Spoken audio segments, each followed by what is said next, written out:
بسم اللہ الرحمن الرحیم۔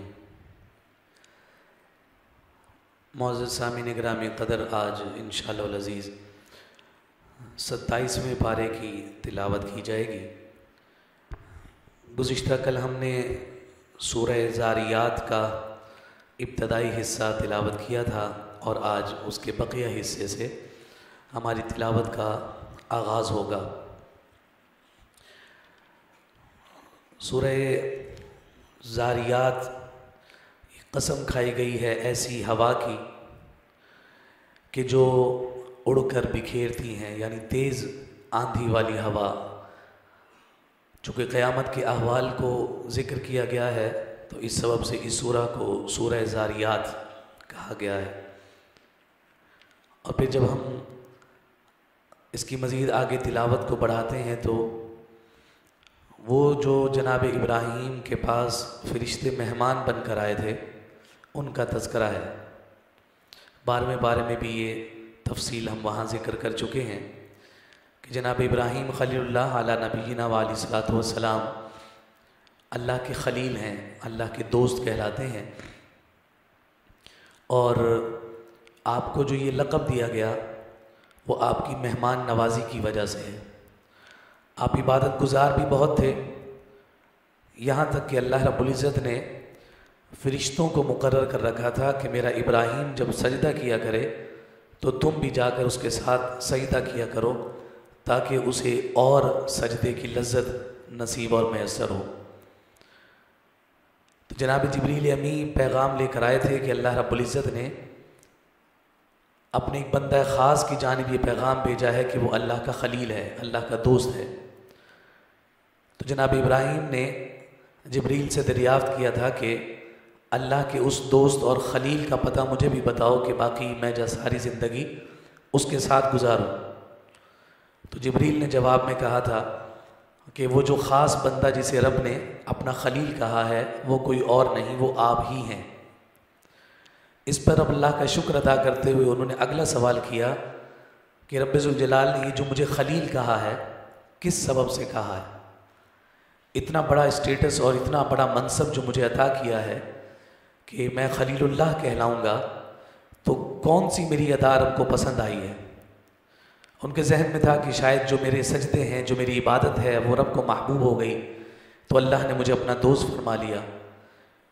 تو جبریل نے جواب دیا کہ رب ذوالجلال نے جو آپ کو اللہ کا دوست یعنی اپنا دوست قرار دیا ہے وہ اس لیے کہ آپ کا ہاتھ ہمیشہ دینے والا ہے۔ یعنی یہ اشارہ تھا آپ کی دسترخوان کی وسعت کی جانب اور اشارہ تھا آپ کی سخاوت کی جانب کہ جو سخی ہے، جو غنی ہے، وہ دوسرے لفظوں میں اللہ کا خلیل اور دوست ہوا کرتا ہے۔ تو جناب ابراہیم اپنی مہمان نوازی کی وجہ سے معروف اور مشہور ہیں، اور آپ کبھی بھی تنہا کھانا نہیں کھایا کرتے تھے۔ کھانا گھر میں تیار ہو جاتا تو آپ گلی میں نکل جاتے اور کسی کو بھی پکڑ کر لے آتے اور اپنے ساتھ بٹھا کر کھانا کھلایا کرتے۔ ایک دن اسی طرح سے آپ باہر گئے ہیں اور آپ کو ایک غیر مسلم ملا اور اسے کہا کہ آؤ اور میرے ساتھ آ کر کھانا کھاؤ۔ اسے اپنے ساتھ گھر لے آئے، دسترخوان پر بٹھایا، اس کی ضیافت کے لیے اس کے سامنے انواع و اقسام کے کھانے رکھے، اور اب جناب ابراہیم نے اس سے کہا کہ میرے رب کا نام لے کر کھاؤ۔ کافر تھا تو کہنے لگا چند ٹکوں کی خاطر میں اپنے خداؤں کو تو نہیں چھوڑ سکتا کہ تمہارے رب کا نام لے کر میں کھاؤں۔ تو حضرت ابراہیم حیران ہوئے کہ میں تو یہ مہمان نواز اس لیے کرتا ہوں کہ میرا رب مجھ سے راضی ہو، اگر یہ میرے رب کا نام نہیں لیتا تو میں اسے کیوں کھلاؤں؟ تو حضرت ابراہیم نے اسے اٹھا دیا اور کہا کہ اگر تو میرا رب کا نام نہیں لیتا تو میں تجھے اپنے دسترخوان سے نہیں کھانے دوں گا۔ وہ اٹھ کر چلا گیا۔ اللہ رب العزت نے جبریل کو بھیجا ہے اور دریافت کیا کہ جبریل، یہ جو شخص آیا تھا ابراہیم ذرا بتائیے جو آیا تھا اس کی عمر کتنی ہوگی؟ تو جناب ابراہیم نے کہا مولا یہی 80 85 82 سال۔ تو کہا یہ ساری زندگی اس نے میرا کبھی نام لیا؟ لگتا تو نہیں کہ مولا کبھی نام لیا ہو۔ تو فرمایا 80 82 سال میں رب ہو کر اسے کھلاتا رہا ہوں، اس نے میرا نام نہیں لیا، آج ایک دفعہ نہیں لیا تو نے دسترخوان سے اٹھا دیا، وہ بھی میری مخلوق ہے، جا اسے تلاش کر کے آ۔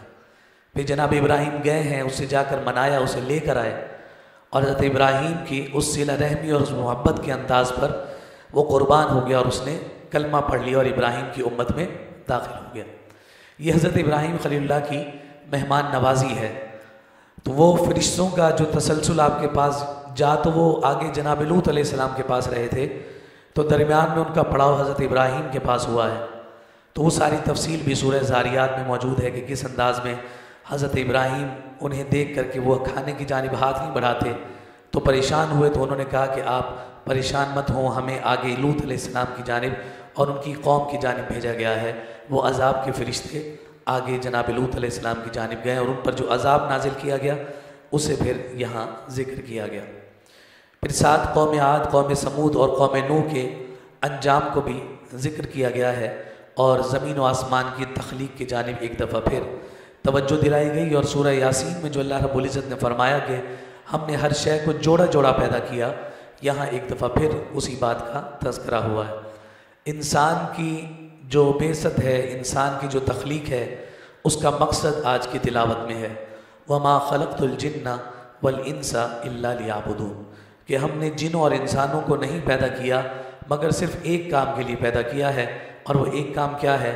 یہ کہ وہ میری عبادت کریں۔ یہاں مفسرین نے فرمایا لیعبدون سے مراد لیعرفون ہے، کہ ہم نے جنوں انسانوں کو اس لیے پیدا کیا ہے کہ وہ مجھ رب کو پہچانیں، چونکہ وہ رب تو ایک چھپا ہوا خزانہ تھا۔ حضور کی حدیث ہے، حدیث قدسی ہے، رب ذوالجلال فرماتا ہے کنت کنزا مخفیا، میں چھپا ہوا خزانہ تھا، فانا احببت، پھر میرا یہ دل چاہا، میں نے یہ چاہا، ان اعرف، کہ میں پہچانا جاؤں، میری شناخت ہو، مجھے رب کہنے والا کوئی ہو۔ تو فرمایا فخلقت الخلق، پھر میں نے خلق کو تخلیق کیا، اور بھی یہ سارے کے سارے میری حمد اور میری ثنا کو بیان کرتے ہیں۔ اللہ تعالیٰ مخلوق کا محتاج نہیں، وہ ہماری عبادت کا بھی محتاج نہیں، ہمارے ذکر و اذکار اور ہماری تسبیحات کا بھی محتاج نہیں ہے۔ روئے زمین پر کوئی بھی انسان اگر اس کی عبادت نہ کرے وہ پھر بھی بے نیاز ہے۔ اس کی عبادت اور اس کی تسبیح بیان کرنے کے لیے اس کی اور پیدا کی ہوئی مخلوقات بھی بہت ساری ہیں۔ دیکھنا ہم نے یہ ہے کہ یہ انسان کا جو پرزہ رب ذوالجلال نے یہ مجسمہ تیار کیا ہے، اس کی غرض اور غایت، اس کا مقصد کیا تھا، تو وہ پیدا کرنے والا رب ہی بتا رہا ہے کہ میں نے تو انسان کو صرف اس لیے پیدا کیا ہے کہ وہ میری عبادت کرے۔ گھر میں کوئی مشین لے کر آتے ہیں، اور اگر وہ مشین جس کام کے لیے لے کر آئے وہ کام نہ کرے، باقی سارے کرتی رہے، تو ہمارے کسی کام کے لیے۔ پنکھا لے کر آئے آپ نے، اسے لگا دیا، اسے چلا دیا، لیکن اس کی کیفیت یہ ہے کہ چلتا بھی ہے لیکن ہوا نہیں دیتا، تو آپ کہیں گے ہم نے تو پنکھا اس لیے لیا تھا کہ وہ ہمیں ہوا دے۔ جب اس کے لانے کا مقصد اور غرض پوری نہیں ہے تو یہ ہمارے کسی کام کا نہیں۔ کہیں ایسا تو نہیں کہ ہم اپنے غرض اور اپنے مقصد کو بھولے بیٹھے ہوں، اور کل قیامت کے دن رب کی بارگاہ میں جب حاضر ہوں تو رب یہی فرمائے کہ ہم نے تو جس کام کے لیے اور جس غرض کے لیے تمہیں بھیجا تھا تم نے وہ کام تو کیا نہیں، اب تم ہمارے کسی کام کے نہیں۔ اگر ایسا کوئی معاملہ ہو گیا تو پھر بتائیے کہ یہ بندہ گناہوں میں لتھڑا ہوا انسان کس سمت جائے گا؟ اس پر ہمیں ضرور غور اور فکر کرنا چاہیے۔ اگلی صورت سورہ طور ہے، اور یہ کوہ طور جو جبل طور کہلاتا ہے اس کی قسم ارشاد فرمائی گئی، تو اس سبب سے اس سورہ کا نام بھی سورہ طور بیان کیا گیا۔ ابتدا میں اللہ رب العزت نے 5 قسمیں ارشاد فرمائی ہیں۔ 5 قسموں کو ذکر کرنے کے بعد رب ذوالجلال فرماتا ہے ان عذاب ربک لواقع ما له من دافع، فرمایا کہ بے شک تیرے رب کا جو عذاب ہے وہ واقع ہو کر رہے گا، اور وہ پھر ایسا عذاب ہوگا ما له من دافع کہ اس کو کوئی نہیں ٹال سکتا۔ اس آیت کے حوالے سے مفسرین نے ذکر کیا کہ جناب جبیر بن مطعم رضی اللہ تعالیٰ عنہ اس وقت تک ایمان نہیں لائے تھے، اور جب بدر کے قیدی حضور علیہ السلام کے پاس تھے تو یہ مکہ سے ایک وفد کی صورت میں حضور سے مذاکرات کے لیے آئے تھے کہ ہم ان قیدیوں کے حوالے سے آقا کائنات صلی اللہ علیہ وسلم سے گفت و شنید کریں اور ان کے بارے میں کوئی فیصلہ کروائیں۔ جبیر بن مطعم کے حوالے سے مفسرین نے کہا کہ حضور علیہ السلام مغرب کی نماز ادا کر رہے تھے اور یہ اس وقت مدینہ پہنچے، اور آقا کائنات صلی اللہ علیہ وسلم تلاوت فرما رہے تھے تو ان آیات پر پہنچے ان عذاب ربک لواقع ما له من دافع۔ جبیر بن مطعم کہتے ہیں کہ مجھے یوں لگا کہ جیسے میرا دل پھٹ جائے گا، اور کہتے ہیں کہ میں نے اللہ رب العزت کے عذاب کے نازل ہونے کے خوف کی وجہ سے اسلام قبول کر لیا۔ رب کا خوف بھی کبھی کبھی بندے کو عروج اور منزلیں عطا کر دیا کرتا ہے۔ تو یہاں جناب جبیر بن مطعم کے ایمان لانے کی وجہ ان آیات کو ذکر کیا گیا ہے کہ اِنَّ عَذَابَ رَبِّكَ لَوَاقِعٌ مَا لَهُ مِن دَافِعٍ۔ جناب عمر فاروق رضی اللہ تعالی عنہ کے حوالے سے بھی ایک واقعہ ذکر کیا جاتا ہے۔ آپ کا چونکہ معمول تھا، آپ حضرات جانتے ہیں کہ آپ رات کے آخری پہر اٹھ کر مدینہ کی گلیوں کا چکر لگایا کرتے تھے، اور کسی کو کوئی حاجت اور ضرورت ہوتی تھی تو اسے پورا کیا کرتے۔ آپ ایک دن اسی طرح سے مدینہ المنورہ کی گلیوں میں گشت فرما رہے ہیں تو آپ نے دیکھا ہے کہ ایک گھر سے تلاوت کی آواز آ رہی ہے۔ آپ اپنی سواری سے نیچے اترے اور دروازے کے ساتھ کان لگا کر کھڑے ہو گئے تو ایک بوڑھی عورت قرآن کی تلاوت کر رہی تھی، اور اس کی زبان پر یہی کلمات تھے، اِنَّ عَذَابَ رَبِّكَ لَوَاقِعٌ مَا لَهُ مِن دَافِعٍ۔ جناب عمر فاروق رضی اللہ تعالیٰ عنہ وہیں بیٹھ گئے اور کافی دیر تک اسی دروازے پر بیٹھے ہوئے روتے رہے، اور کہا کہ اس کے بعد آپ کو 1 ماہ تک شدید بخار رہا، آپ بستر سے لگ گئے، کسی کو پتہ نہیں چلتا تھا کہ ان کو کیا بیماری ہے، لیکن بعد میں آپ نے اس بات کو ذکر کیا کہ اللہ کے عذاب کے آنے کی ان آیات کے خوف نے مجھے اس لاحق میں اور اس مرض میں مبتلا کر دیا۔ قرآن اپنا اثر دکھاتا ہے، لیکن ہم اثر قبول کرنے والے تو بنے، ہم اس اثر کو ایکسیپٹ کرنے والے یا ان اثرات کو اپنی ذات پر وارد کرنے کے لیے آمادہ اور تیار تو ہوں۔ یہ قرآن تو اپنا نور بکھیرتا ہے، اس کی رحمتیں، اس کی عنایتیں اور اس کی بخششیں تو بٹ رہی ہیں۔ اب سوال یہ ہے کہ ہم نے اس کے حصول کے لیے کتنی تگودو اور کتنی کوشش کی ہے۔ جہاں یہ کل کے مسلمان کو فیض دیتا تھا، یہ آج کے مسلمان کو بھی اسی طرح سے برکت دیتا ہے، اور قیامت تک اس کی یہ برکتیں اسی طرح سے تر و تازہ رہیں گی۔ اللہ تعالی ہمیں بھی یہ فیوزات مقدر فرمائے۔ اس ساری تفصیل کے بعد اگلی جو سورہ ہے سورہ نجم۔ نجم چونکہ ستارے کو کہا جاتا ہے، اور اللہ رب العزت نے اس ستارے کی قسم کھائی وَالنَّجْمِ إِذَا هَوَىٰ، تو اس سورہ کا نام بھی سورہ نجم بیان کیا گیا۔ ابتدا میں آقا کائنات صلی اللہ علیہ وسلم کے معجزہ معراج کا ذکر ہے کہ آپ نے اللہ کی قدرت اور آپ کی بادشاہت کے عجائبات کو دیکھا، اور ان غرائبات کو دیکھا کہ جو سفر معراج میں آپ نے ملاحظہ کیے۔ جنت کو بھی آپ نے ملاحظہ فرمایا، جہنم کو بھی ملاحظہ فرمایا۔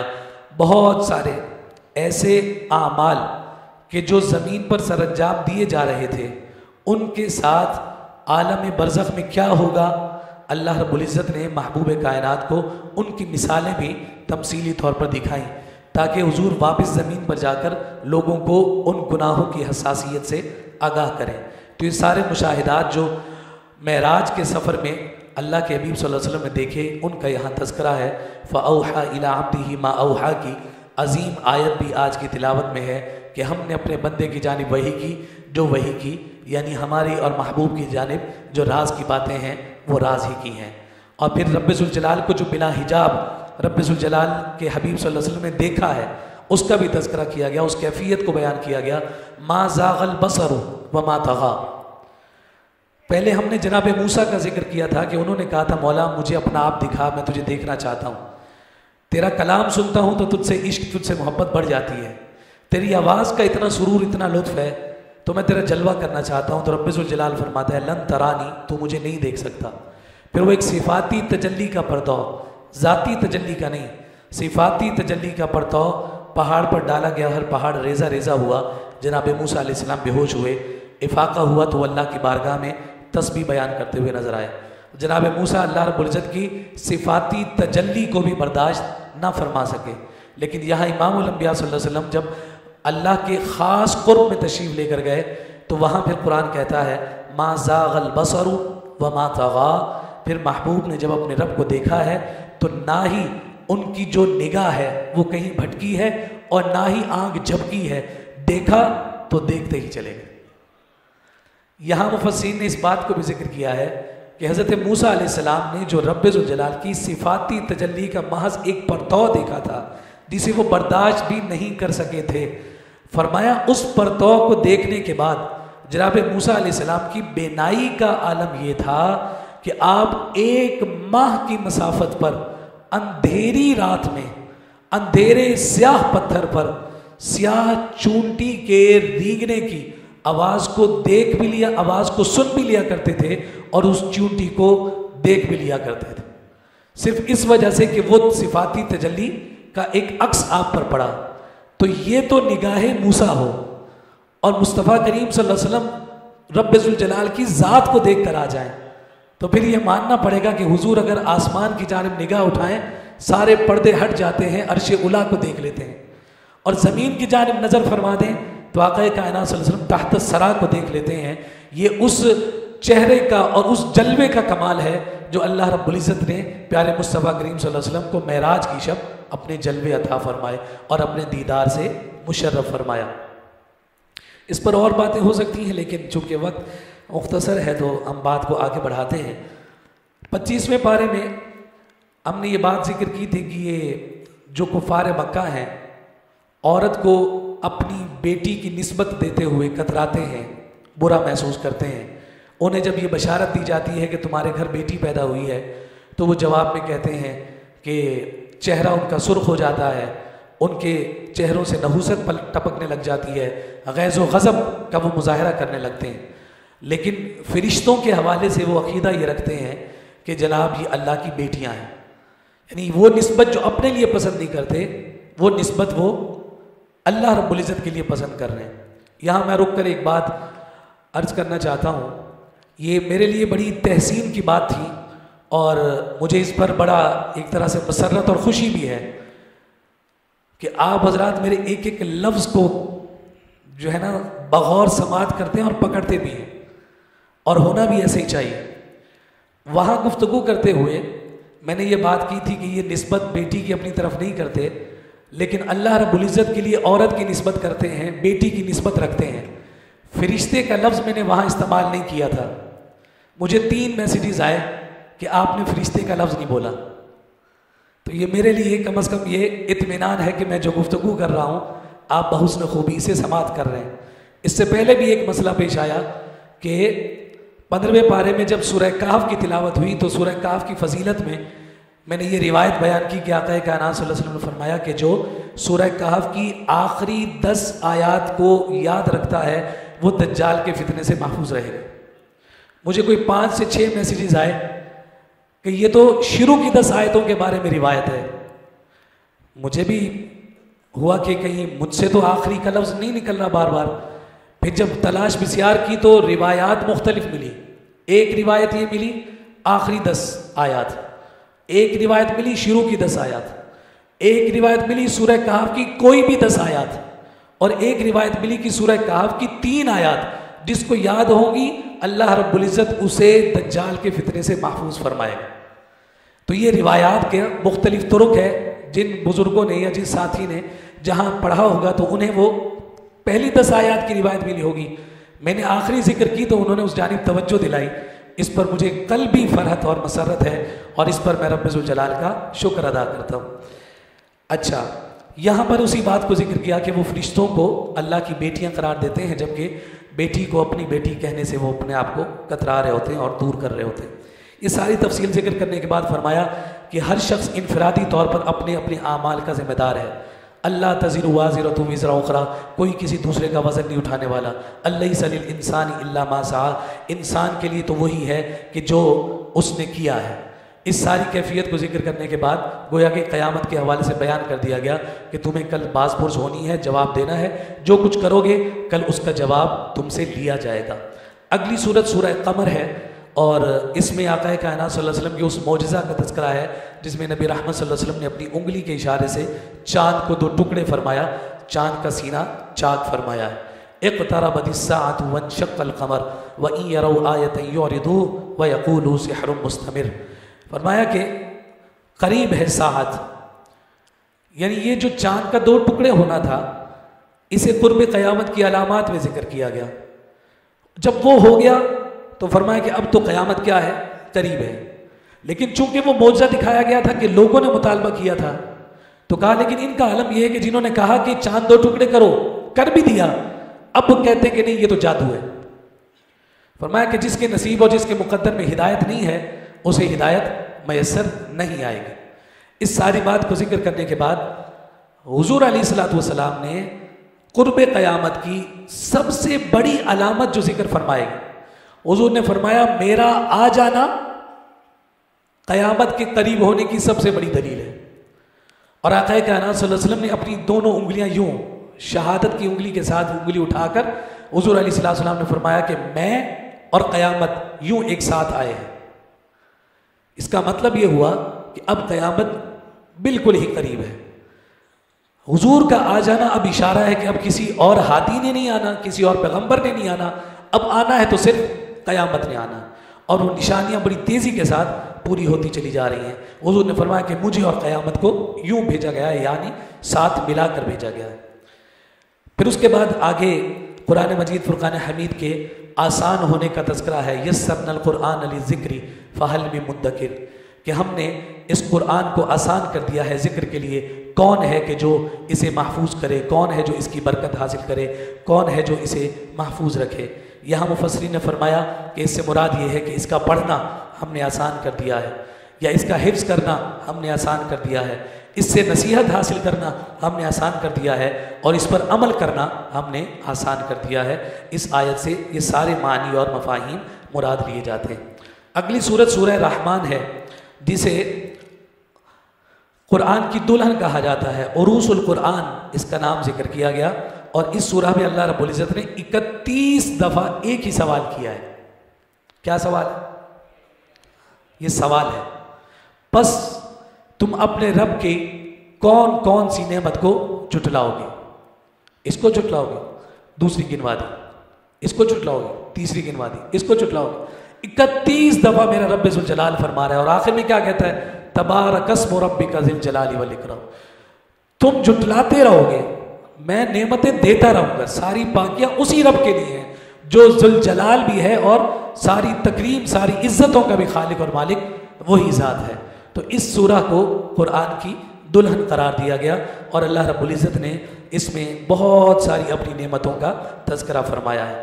اگلی سورت سورہ واقعہ ہے، اور یہ قیامت کے واقع ہونے کے حوالے سے احکام ذکر کرتی ہے، تو اس لیے اس کا نام سورہ واقعہ بیان کیا گیا۔ جناب عبداللہ ابن مسعود رضی اللہ تعالیٰ عنہ روایت کرتے ہیں، جو شخص ہر رات سورہ واقعہ پڑھے گا، فرمایا اللہ رب العزت اسے کبھی بھی فاقے میں مبتلا نہیں کرے گا، کبھی بھی وہ بھوکا نہیں مرے گا، اس پر قحط کبھی کوئی اثر نہیں کرے گا، اللہ رب العزت اس کے رزق میں برکت عطا فرمائے گا۔ کیا ہوگا قیامت کے دن؟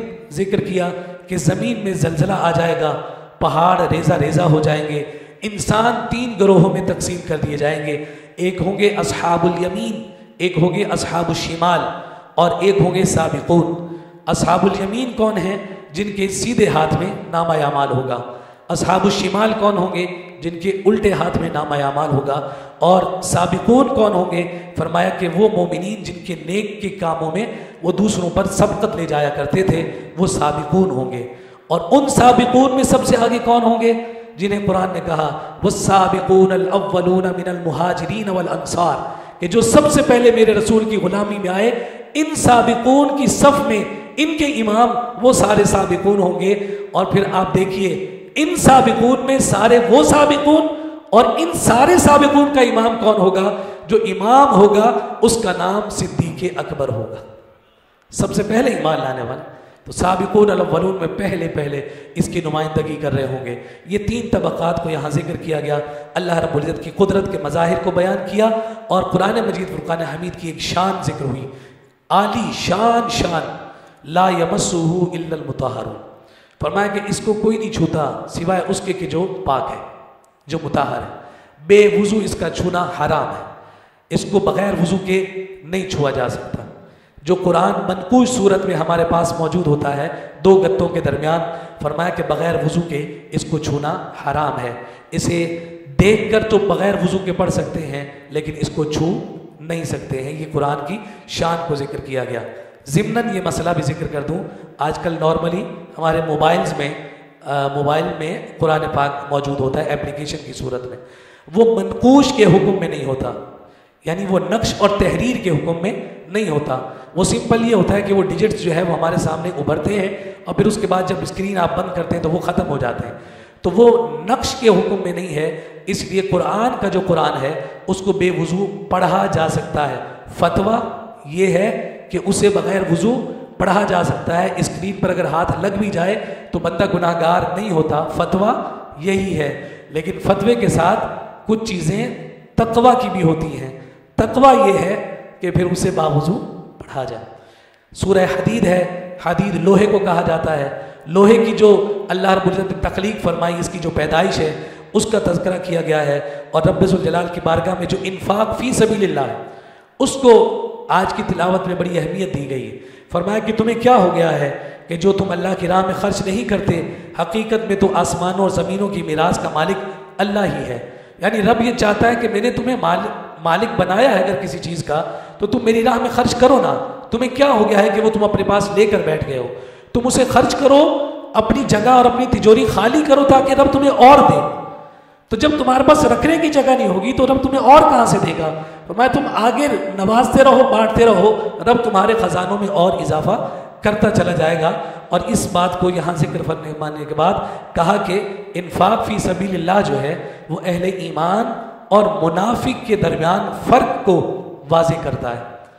جس کے دل میں نفاق ہو تو وہ اس مال کو خرچ کرنے سے کتراتا ہے کہ کم ہو جائے گا، لیکن جس کے دل میں ایمان ہے وہ اس کو بڑھ چڑھ کر خرچ کرتا ہے، اس لیے کہ اس صاحب ایمان کو ایمان دینے والے امام الانبیاء نے اس بات پر ابھارا کہ میں مصطفیٰ قسم کھا کر کہتا ہوں صدقہ کرنے سے مال نہیں گھٹتا ہے، تم دیتے رہو، اللہ اس صدقے کی برکت سے تمہیں اور مال عطا کرتا رہے گا۔ فرمایا تمہیں جو کنجوس نظر آئے، تمہیں مال اپنے پاس سمیٹ کر رکھنے والا کوئی بندہ نظر آئے تو جان لینا چاہیے کہ اس کے اندر کوئی نفاق کی علامت ہے، اس لیے کہ مومن کبھی بھی اپنے مال پر اپنے حق کو نہیں جتاتا بلکہ وہ اسے مخلوق پر خرچ کرنے میں اپنے ہاتھ کو کھلا رکھتا ہے۔ اللہ رب العزت ہم سب کو عمل کی توفیق عطا فرمائے۔